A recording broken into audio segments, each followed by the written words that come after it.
Hello বন্ধুরা, আমাদের HD চ্যানেলে আপনাদের স্বাগতম। আমি দীপিকা চলে এসেছি আপনাদের জন্য অনুরাগের ছোঁয়া সিরিয়ালের আপডেট নিয়ে। সূর্য জয়কে নিয়ে মার্কেটে গেছে। সেখানে গিয়ে 23টা দোকান খুঁজে খুঁজে সূর্যর কল্পনার মতো যাকে দেখেছিল সেই শাড়িটা খুঁজে বের করে। এরপরে দীপার জন্য সেটা কিনে দেয় আর বলে, জয়, এটা তুই নিয়ে গিয়ে দীপান্বিতাকে দিস। বলিস না যে আমি আবার কিনে দিয়েছি। ও নতুন, ওর মা বাবা এগুলো পছন্দ করে না।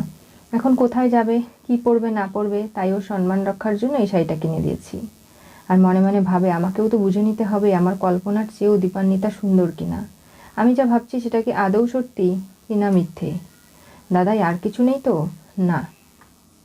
দীপা সাজগোজ করবে, তাই তাকে হেল্প করার জন্য উর্মি এবং নানাভাবে তিস্তা চলে এসেছে মেকআপ বক্স নিয়ে। সোনারূপা বলে, এগুলো দিয়ে কি হবে?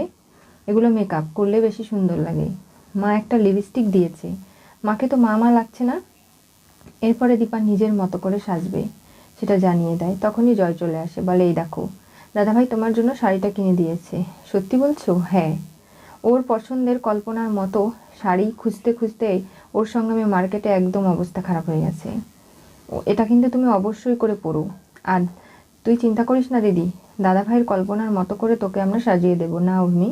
কারণ দেখ, তুই নিজের সমস্ত পরিচয় ভুলে গেছিস, এমনকি ভিক্টর, মা বাবা, তোরা যেমন নোস তেমনটা তোদের সেজে থাকতে হচ্ছে। আমি এটা কখনো মানবো না, তাই আমি যেমন আমি তেমনটাই সাজবো। আজকে আমরা মাকে সাজিয়ে দেবো। এই বলে দীপাকে সাজাতে শুরু করে সোনারূপা। ওদিকে ইরা নতুন করে নিজেকে সাজাচ্ছে আর ভাবছে যে দীপা স্টুডেন্ট হলো, আমি টিচার হলাম, অথচ সূর্যর কাছে আমি যেতে পারছি না। দীপার সাথে ঠিকই ওর খাতির রয়েছে, এগুলো তো মানতে দিলে চলবে না। এমন সুন্দরী একজন টিচারের সঙ্গে সূর্যর তো সম্পর্ক হতেই পারে, এটা স্বাভাবিক বিষয় নয় কি? সূর্যকে আমার কাছে টেনে আনতে হবে, তা না হলে তো চলবে না। আমি ওদের ভাব ভালোবাসা কোনোভাবেই সহ্য করতে পারছি না। এগুলো নিয়ে নানাভাবে ইরা মনে মনে প্রতিশোধ পরায়ণ হয়ে ওঠে। এরপরে দীপাকে সাজিয়ে দেওয়া হয়। এত সুন্দর লাগছে দীপাকে, চোখ ফেরানো যাচ্ছে না তার দিক থেকে। আজকে দাদাই দেখিস তোকে কিভাবে নিজের করে নেয়। সব কিছু যেন আজকেই ঠিক হয়ে যায়। বৌদিদি, দাদাই তো বাইক নিয়ে চলে গেল, আমাকে নিল না। কারণ তুমি তো যাবে না বলে দিয়েছো, তাই হয়তো। সূর্য তৈরি হয়ে কলেজে চলে গেছে। সেখানে সবাই বলছে ভেতরে যেতে, সূর্য যাবে না। তার মানে কারোর জন্য অপেক্ষা করছো? কে সে? এদিকে দীপাকে পৌঁছে দিতে জয় উর্মি গাড়ি করে বেরিয়ে পড়ে। তুমি চিন্তা করো না, আমরা আছি তো তোমার পাশে, তোমাকে ঠিক পৌঁছে দেব। দীপা গাড়ি থেকে নেমে যখন হেঁটে হেঁটে সূর্যর সামনে এসে দাঁড়ায়, সূর্য অবাক হয়ে যায়। বলে, দীপান্বিতা, তুমি আমার কল্পনার সেই মানুষটা নও যাকে আমি ভেবেছিলাম। সব কিছু আজকে বৃথা হয়ে গেল। দীপা তখন কষ্ট পায় মনে মনে, যে সত্যি আমি ওনার মনের মতো হয়ে উঠতে পারলাম না। নতুন করে চিনে নেওয়া তো দূরের কথা, ওনার তো আমাকে ভালোই লাগলো না। দীপা ভেতরে চলে যেতে চাইলে তখনই সূর্য হাত টেনে ধরে আর বলে, দীপান্বিতা, তুমি আমার কল্পনার সেই মেয়ের থেকেও অনেক সুন্দর। তোমাকে যে এরকম করে কখনো দেখবো ভাবতেও পারিনি। তোমাকে যে এত সুন্দর লাগছে, তুমি তোমার মতো করে সুন্দর। সত্যি আমার আজকে নতুন পরিস্থিতি কল্পনা তৈরি হলো তোমাকে নিয়ে। এরপরে দীপান্বিতা আরও একটা হাত ধরে, বলে, দেখো, আমি সত্যি যাকে ভালোবেসে কাছে রাখতে চেয়েছিলাম সেই মানুষটা যে তুমি, এটা বুঝতে আমার আর বাকি নেই।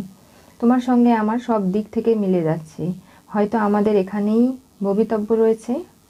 ইরা দূরে দাঁড়িয়ে দেখে ভাবে যে না, ওদের দুজনের মধ্যে ভালোবাসা বাড়তে দিলে চলবে না, কিছু একটা করতে হবে।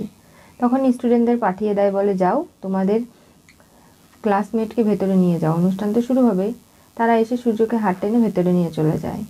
সপ্তর্ষি স্যার অ্যানাউন্সমেন্ট করে ফর্ম নাইটটা স্টুডেন্টদের জন্য, তারা যেভাবে নাচ গান হই হুল্লোড় করে কাটাতে চায় কাটাতে পারে। স্যারেরাও সেখানে উপস্থিত রয়েছে। তখনই সূর্য সবার সঙ্গে দাঁড়িয়ে আছে। দীপা শাড়ি পরে হেঁটে আসলে অবাক হয়ে সূর্য তার দিকেই তাকিয়ে থাকে। ইরা দীপাকে বিপদে ফেলতে বলে যে আজকে দীপান্বিতা আমাদের গান শুনিয়ে এই অনুষ্ঠানটার উদ্বোধন করবে। দীপান্বিতা অবাক হয়ে যায়, বলে, আমি তো প্রিপারেশন নিয়ে আসিনি, কি করে গাইবো? তাহলে ভজন বা কীর্তন যে কোনো একটা গেয়ে দে। কাকিমা, তুমি তো সেটাই পারবে। আচ্ছা ঋত্বিক, তুমি সবসময় দীপান্বিতার পেছনে কেন লাগো বলতে পারো? ও গান গাইবে, দীপান্বিতা তুমি পারবেই। তুমি গিয়ে গানটা গাইতে শুরু করো, ওকে দেখিয়ে দাও যে তুমি পারবে। তখনই দীপা সাহস পায়, সামনে এগিয়ে যায়, গিয়ে গান গাইতে শুরু করে। তখনই সেই গানটা সূর্যর মনে পড়ে, কোথাও একটা সে শুনেছে, কোথায় মনে পড়ছে না। এরপরে দীপার সঙ্গে সেও গিয়ে গলা মেলায়। দুজনের গানে সবাই খুব খুশি হয়, কিন্তু ঋত্বিক নয়। বলে, এরকম প্যান প্যানানি গান দিয়ে তোমরা ফর্ম নাইট শেষ করতে চাও? সেটা কি তোমাদের জন্য ভালো হবে? না, গান নাচ চাই। ঠিক আছে ঠিক আছে, সবাই মিলে নাচ করো, তোমাদের যেমন প্রয়োজন তেমন কাটাও। সবাই নাচ গানে মেতে উঠেছে। তখনই দীপার পাশে সপ্তর্ষি স্যার গিয়ে দাঁড়ায়। দীপা তার থেকে পালিয়ে পালিয়ে বাঁচার চেষ্টা করে। যেখানেই দীপা যাচ্ছে সেও যাচ্ছে। আর সবাই যখন ব্যস্ত তখনই ইরা ভাবে যে না, এটাই সুযোগ, এটাকেই তো আমি কাজে লাগাতে হবে। এই বলে ব্যাগ থেকে ইঞ্জেকশন বের করে সূর্যকে পুশ করে। আর তখনই সূর্য অসুস্থ লাগে। ইরা তাকে ধরে সেই ফর্ম নাইট পার্টি থেকে বেরিয়ে যাচ্ছে। একজন টিচার দেখে জিজ্ঞাসা করলে বলে ওর শরীর খারাপ করেছে, ওকে বাড়ি পৌঁছে দেই। এই বলে গাড়িতে তুলে ইরা নিজের বাড়িতে নিয়ে চলে যায় সূর্যকে। দীপা আশেপাশে খুঁজছে, কোথাও পাচ্ছে না সূর্যকে। সে বাইরে বেরিয়ে আসে। এরপরে জানতে পারে ইরা ম্যাডাম নিয়ে গেছে সূর্যকে। এটা শুনে সে এক মুহূর্ত নষ্ট না করে জয়কে ডেকে নেয়। এরপরে ইরার বাড়ির উদ্দেশ্যে দীপাও রওনা দিয়ে ফেলে। ওদিকে ইরা ক্যামেরা স্ট্যান্ডে ক্যামেরা লাগিয়ে সূর্যের সঙ্গে ঘনিষ্ঠ মুহূর্তের ছবি, ভিডিও সেগুলো ধারণ করে প্রমাণস্বরূপ রাখতে চাইছে। বলছে যে না, আমার দলের লোকজন আমাকে খুঁজে বের করে শেষ করে ফেলবে, তার আগে আমাকে সূর্যর বাড়িতে গিয়ে উঠতে হবে। মাথা গোজার ঠাঁই হিসেবে সেনগুপ্ত বাড়ি থেকে ভালো আর কী বা হতে পারে। তার জন্য সূর্য যে আমার হাজবেন্ড তার প্রমাণ চাই, সেগুলো আমাকে জোগাড় করতে হবে। তা না হলে আমি তো বাঁচতে পারবো না। এরপরে সূর্যর কাছে যায়। গিয়ে সূর্যর হাত ধরে নানাভাবে ঘনিষ্ঠ হওয়ার চেষ্টা করলে তখনই সূর্য ঘোরের মধ্যে না না বলে চিৎকার করতে শুরু করে। আমি আজকে কোনো কথা শুনবো না, আমার কাছে তোমাকে থাকতেই হবে সূর্য। তোমাকে তো আমি সুস্থ হতে দেবো না তাড়াতাড়ি, কারণ তুমি সবাইকে জানিয়ে দেবে যে আমি তোমাকে ব্ল্যাকমেইল করে বিয়ে করেছিলাম। এমনকি আমি তোমাকে খাদে ধাক্কা দিয়ে অ্যাক্সিডেন্টটা করিয়েছিলাম। এগুলো বাড়ির লোক জানতে পারলে আমাকে আবারও পুলিশের বাড়িতে যেতে হবে। সেখানে আমি যেতে চাই না। আমি তোমার সঙ্গে সেনগুপ্ত বাড়িতে থেকে সংসার করতে চাই। তোমাকে যে তোমার বিবাহিতা স্ত্রী ইরার সঙ্গেই কাটাতে হবে বাকিটা জীবন। কোনোভাবেই ওই দীপাকে আমি তোমার কাছ থেকে ছিনিয়ে নিতে দেবো না। তখনই দীপা এবং জয় চলে আসে। বলে কি ব্যাপার ইরা, তুমি কি করেছো ওনাকে? কিচ্ছু না, ওনার শরীর খারাপ করছিল তাই আমি ওনাকে এখানে এনেছি। আমি তো কিছু করিনি। একদম বাজে কথা বলবে না। এখানে ক্যামেরা স্ট্যান্ড, তুমি ফোনে ভিডিও ধারণ করছিলে, আমরা তো এসে দেখলাম সেটা। মিথ্যে বলে আমার কাছে একদম পার পাবে না, তাই বাজে মন্তব্য একদম করবে না। ডাক্তারবাবু কি হয়েছে আপনার? চোখ খুলুন বলছি। সূর্য কোনো কথা বলছে না, জ্ঞান হারিয়ে আছে। জয় রেগে যায়, বলে আমার দাদার কিছু হলে না তোমাকে ছেড়ে দেবো না। কি করবে? পুলিশে খবর দেবে? দাও, আমিও দেখে নেবো এরপরে কী হয়। আমি ওনার বিবাহিতা স্ত্রী, আমি ওনার কাছে আসতেই চাইতে পারি, ঘনিষ্ঠ হতে পারি, এটাতে অস্বাভাবিক তো কিছু নেই। সেখানে একজন ডিভোর্সি বউ এসে অধিকার দাবি করলে আমি তো দিয়ে দেবো না। আর এই সমস্ত কথা শুনে নানাভাবে দীপা রেগে যায়, ক্যামেরা স্ট্যান্ড ভেঙে ফেলে, সূর্যকে নিয়ে বেরিয়ে যায়। আর তারই মধ্যে নানাভাবে সূর্যকে সেনগুপ্ত বাড়িতে এনে শুইয়ে দেওয়া হয়। দীপা বলে আমি তো বুঝতেই পারছি ডাক্তারবাবু, আপনি সোনারূপার থেকেও কতটা ছোট। ইরাজ আজকে আপনার সঙ্গে এটা করবে ভাবতেই পারিনি। সোনারূপাও কান্না করে। দীপা বলে যাও তোমরা গিয়ে ঘুমিয়ে পড়ো, তোমাদের বাবার কাছে আমি আছি। বৌদিদি তোমার অসুবিধা হলে আমি থাকতে পারি। না জয়, লাগবে না। দরজার বাইরে সবাই দাঁড়িয়ে অপেক্ষা করছে কি করবে যাতে সূর্য এবং দীপার মিল হয়ে যায়। তখনই রূপা বলে যে আমরা দুই বোন যখন ঝগড়া করি, একসঙ্গে কথা বলি, খেলাধুলা করি, আমাদের সব কিছু মিটে যায়। তাই বলি কি যে মা বাবাকে যদি এক করতে হয় তাহলে ওদেরকে খেলাধুলার মধ্যে নিয়ে আসতে হবে, কানামাছি খেলবো আমরা। সূর্য জ্ঞান ফিরে দেখতে পারে দীপা তার পাশে বসে আছে। বলে তুমি এখানে দীপান্বিতা? মা যদি জানতে পারে খুব রাগ করবে। দীপান্বিতার শাড়ির আঁচল ধরেছিল সূর্য, সেটা জ্ঞান ফেরার সঙ্গে সঙ্গে ছাড়িয়ে দেয়। আর বলে সরি, তুমি এই ঘরে আর এসো না, এখন তুমি নিজের ঘরে চলে যাও, অনেকটা রাত হয়ে গেছে, বুঝতেই তো পারছো। বাড়ির সবাই কি মনে করবে? আমি কিন্তু তোমার সঙ্গে এমন কিছু করিনি সূর্য, এগুলো তোমাকে ভাবতে হবে না। তুমি অসুস্থ তাই আমি এখানে বসেছিলাম, যাতে তোমার জ্ঞান ফিরে আসা অবধি আমি থাকতে পারি, তুমি আমাকে প্রথমে দেখতে পারো, তাই। দীপান্বিতা চলে যায়।